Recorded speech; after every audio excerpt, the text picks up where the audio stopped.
longer, wider, and lower than the previous generation. The new Audi Q3 has landed in Paris wearing an attractive pulse orange coat.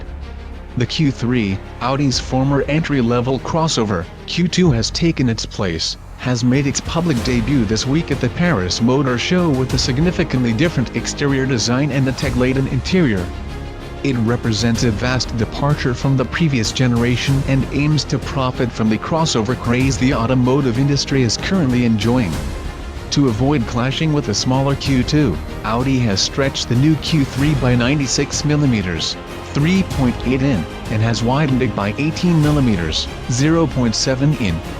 The growth pays dividends in terms of roominess as the wheelbase has been elongated by 77mm, 3.0 in. As a result of its increased footprint, the second-gen Q3 has more knee room, headroom, and elbow room to offer compared to its predecessor. With the rear seats in place, cargo capacity stands at 530 or 675 liters, 18.7/23.8 cubic feet, depending on the position of the seats, as these can be moved fore and aft by 150mm, 5.9 in.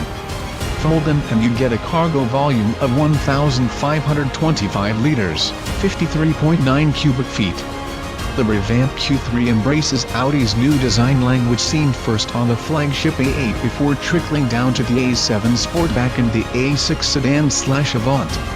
The first ever Q8 also has the latest styling direction of the Ingolstadt brand, as does the Sportback-only new A1 Super Mini.